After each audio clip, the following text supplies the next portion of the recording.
these children want to pour out their hearts to us, and that they pour it out depends on the interest we show in what they are saying.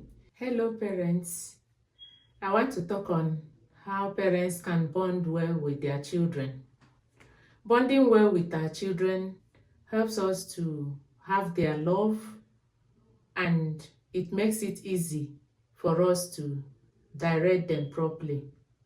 If your child loves you, that child will be open to you, will ask you questions, will tell you what is bothering him or her, will want you to be happy, and will not want to do the things that will offend you. If you bond well with your children, it goes a long way at shaping their behavior when they are not where you are. For instance, when they go to university, or even when they travel abroad, or any place outside where you are. If a child loves you, that child will not want to hurt your feelings. So that's why it is very important. Bonding is one of the things that helps parents to control their children even when they are not there. And what are those things that we can do to bond well with our children? Number one in the list is having quality time spent with our children. It's not just being there, pressing your phone or watching television. It is being there with them and for them. It starts with the family eating together, having family meal together, having playtime. Even if you are watching television, let it be a program that will be interesting to everybody. It depends on the age of your family. If they are still kids, you try to make the program that will interest them be on the television, and you watch it with them. That will even help you to know the content of the program your children are watching. If you are not there, many things are on the screen now. Before you know it, your children have been educated in something that you will not approve of. So, have quality time, play with them. How toddlers enjoy it when, for instance, their dad comes to play football with them outside, or a mother coming to maybe do work with the children, walking around for some maybe 1 kilometer or whatever, timing it, or even doing some indoor exercises. So let there be playtime for the family. You know, all those things that are done together help to bond the family, make the family one.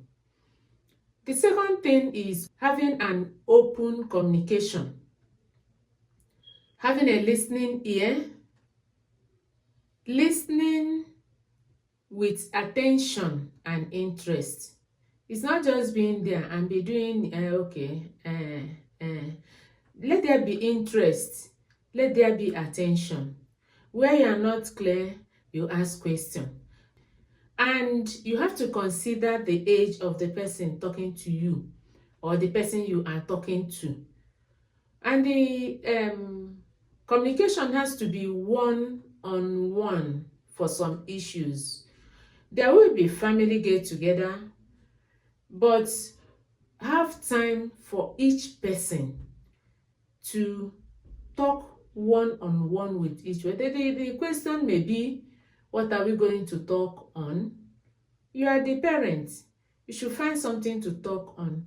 Either what the child is doing very well, appreciating the child and praising the child, or what the child is supposed to be doing well, but is not, he or she is not yet measuring up to the standard expected of her, or something the child will meet in future.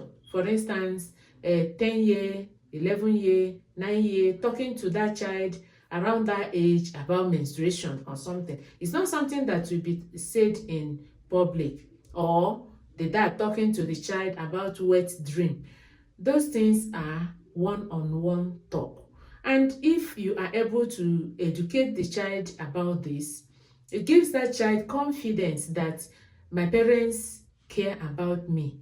Whenever their friends are talking about it, the child will be proud to say, my mommy has explained it to me, my daddy has explained it to me. It gives them a lot of confidence.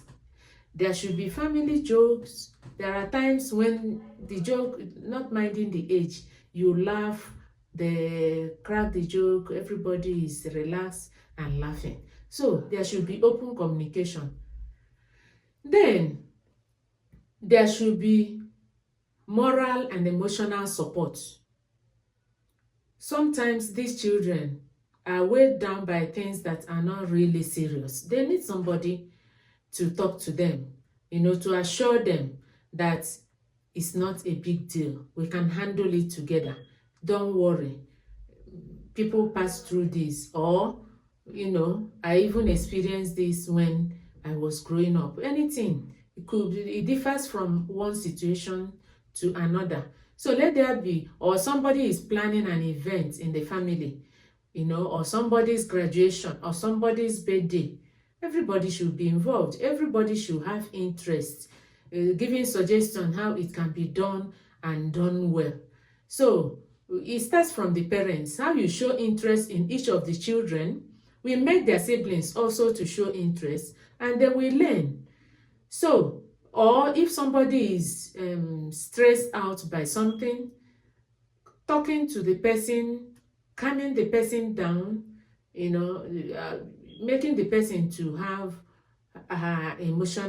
his or her emotional balance back. Then it is also important that parents keep to their words. If you give a promise, please try to fulfill it.